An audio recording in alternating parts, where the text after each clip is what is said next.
Tea Party is a big topic of discussion now in the media. Is the Tea Party wing of the Republican Party helping or hurting them in the short and long terms? And do you see any fractioning off of the Democratic Party maybe after the November elections to create maybe a liberal wing of that party? I see some help in the short term, probably a lot less help in the long term. Some help in motivation.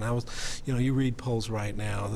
The Senate race in Illinois is nip and tuck if Democrats don't go out to vote. If Democrats go out to vote, Barack Obama's successor will clearly be a Democrat, but it's nip and tuck now because Democrats aren't motivated to vote. It's all about motivation, and Tea Party is clearly helping to motivate the Republican Party.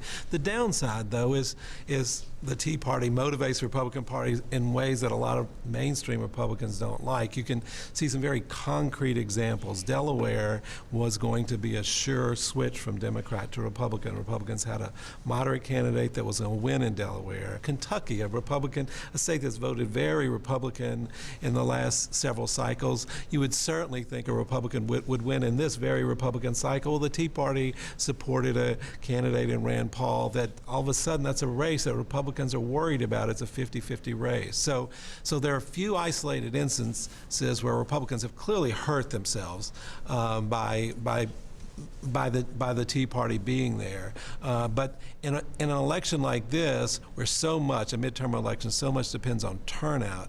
If Democrats turned out at the same levels as Republicans, we wouldn't be talking about a wave or anything like that. Republicans would gain, but not nearly as much, and that's why in these kinds of years, the out party doesn't do very well, and the Tea Party has served to motivate. In the future, if you start seeing, a perfect example again would be Sarah Palin. If Sarah Palin becomes the Republican nominee, a Tea Party candidate, that would hurt the Republican Party. I think most people would acknowledge that. And so right now, I think on balance, they're probably a plus in motivating the party, but there are some definite negatives that go along.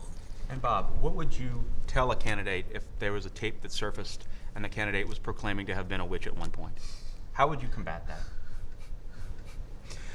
I don't think that I would advise them to cut a commercial that says, "I am not a witch," no more than I would have advised Richard Nixon to go out in a press conference and say, "I am not a crook." I think it's not a very smart thing to repeat the charge and remind people that, hey, there are some people who are saying that I'm a witch. I don't think those people are wacky.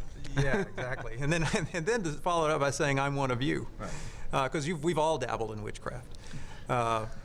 I just don't think that was a very smart thing. But O'Donnell is more of a joke than a legitimate candidate. I think it's really, honestly, I think it's kind of shameful how much the media is focusing on her, because she doesn't have a snowball's chance in hell of winning this election. But if I were a legitimate Republican candidate, I would cringe.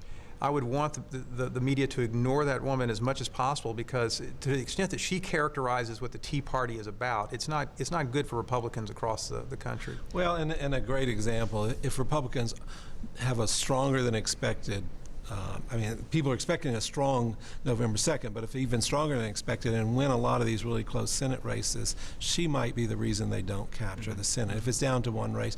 And that was a sure bet for Republicans. Now it's a sure bet for the Democrats.